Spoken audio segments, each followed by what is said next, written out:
Supreme court का सहाफियों के खिलाफ नोटिस वापस लेने का हुक्म। सहाफियों की हरासगी से मुतालिक खुद नोटिस की समाअत चीफ जस्टिस पाकिस्तान काजी फाइज ईसा की सरबराही में हुई। दौरान समाअत चीफ जस्टिस पाकिस्तान ने इस्तफसार किया कितने केसेस हैं, जिस पर अटॉर्नी जनरल ने बताया है कि ये 4 दरखास्तें हैं, जिनमें कयूम सदीकी और असदुर दरखास्त गुजार हैं। चीफ जस्टिस पाकिस्तान ने कहा है कि कयूम सदीकी बताएं केस खुद चलाना है या सदर प्रेस एसोसिएशन दलाइल देंगे, जिस पर अब्दुल कयूम सदीकी ने कहा है कि मैं कुछ हकाइक सामने रखना चाहता हूँ। काजी फाइज ईसा ने रिमार्क्स दिए, कुदरत का निज़ाम देखें कि हमने अस्कुद नोटिस कोर्ट नंबर 2 में लिया, लेकिन मामला 5 रुकनी बेंच के पास अस्कुद नोटिस के इख्तियार के लिए चला गया। 5 रुकनी बेंच ने तय किया 184(3) का अस्कुद नोटिस लेने का इख्तियार सिर्फ चीफ जस्टिस का है, सहाफियों की ही नहीं जजेस की भी आज़ादी इजहार राय होती है। अदालत ने सहाफियों की हरासगी से मुतालिक अस्कुद नोटिस की समाअत कल तक मुलतवी करते हुए विफाकी हुकूमत को सहाफियों पर तशद्दुद के खिलाफ रिपोर्ट 2 हफ्ते में फराहम करने की हिदायत कर दी।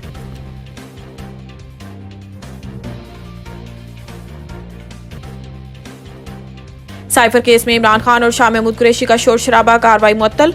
अडियाला जेल में ऑफिशियल सीक्रेट एक्ट की अदालत कायम हुई, जिसमें अमरीकी साइफर केस की समाअत जज अबुल हसनात जुल्करनैन के रूबरू हुई। अदालत में बानी तहरीक इंसाफ इमरान खान और रहनुमा शाह महमूद कुरैशी पेश हुए। प्रोसिक्यूटर जुल्फकार नकवी और उमर बिलाल सरकारी वकला शाह महमूद कुरैशी की अहलिया और बेटी, आम लोग और गवाह भी कमरा अदालत में पहुंच गए। वजारत उज़्मा के दौर में इमरान खान के सेक्रेटरी रहने वाले आजम खान पर जरह शुरू हुई। इस दौरान अदालत का माहौल कशीदा हो गया। इमरान खान और शाह महमूद कुरैशी गुस्से में आ गए और शोर शराबा शुरू कर दिया। मामले की संगीनी को देखते हुए जज को कार्रवाई कुछ देर के लिए मौखर करना पड़ गई। सनम जावेद जमानत मिलते ही दोबारा गिरफ्तार। इंसदाद दहशतगर्दी की अदालत में मुस्लिम लीग नून हाउस जलाने के केस की समाअत हुई। सोशल मीडिया एक्टिविस्ट सनम जावेद और मोहम्मद तनवीर की बाद गिरफ्तारी जमानत पर जज ने फैसला जारी करते हुए सनम जावेद और मोहम्मद तनवीर की दरखास्त जमानत मंजूर कर ली। सनम जावेद के वकील ने कहा है कि मेरी मौकला को 6 माह बाद इस मुकदमा में मुलव्वस किया गया। डिप्टी प्रोसिक्यूटर अब्दुल जब्बार डोगर ने जमानत मुस्तरद करने की इस्तदा की और कहा है कि मुलजिमा सनम जावेद ने अवाम को जलाओ घराव पर उकसाया। जमानत मंजूर होने के बाद सनम जावेद बाहर निकली तो इन्वेस्टिगेशन पुलिस ने थाना शादमान में दर्ज मुकदमा में पाकिस्तान तहरीक इंसाफ की रहनुमा सनम जावेद को गिरफ्तार किया। वाज़ेह रहे कि मुलजिमा सनम जावेद के खिलाफ थाना मॉडल टाउन में मुकदमा दर्ज है।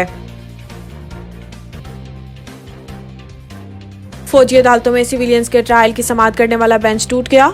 फौजी अदालतों में सिविलियंस के ट्रायल पर इंट्रा कोर्ट अपीलों पर समाअत जस्टिस सरदार तारिक मसूद की सरबराही में 6 रुकनी बेंच ने समाअत की। जस्टिस अमीनुद्दीन खान, जस्टिस मोहम्मद अली मजहर, जस्टिस हसन अजहर रिजवी, जस्टिस मुसरत हलाली और जस्टिस इरफान सादत भी बेंच का हिस्सा थे। जवाद एस ख्वाजा के वकील ने बेंच पर एतराज उठाते हुए कहा है कि बेंच की दोबारा तश्कील के लिए मामला जजेस कमेटी को भेजा जाए।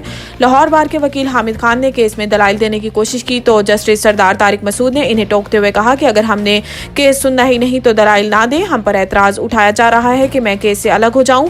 जस्टिस सरदार तारिक मसूद ने खुद को बेंच से अलग कर लिया, जिसके बाद फौजी अदालतों में सिविलियंस के ट्रायल पर इंट्रा कोर्ट अपीलों पर समाअत करने वाला बेंच टूट गया। सुप्रीम कोर्ट ने बेंच की दोबारा तश्कील के लिए मामला जजेस कमेटी को भिजवा दिया और कहा है कि 3 रुकनी जजेस कमेटी इंट्रा कोर्ट अपीलों पर समाअत के लिए नया लार्जर बेंच तश्कील दे। सुप्रीम कोर्ट ने कहा है कि फौजी अदालतों में सिविलियंस का ट्रायल कल अदम करार देने का फैसला मुअत्तल रहेगा।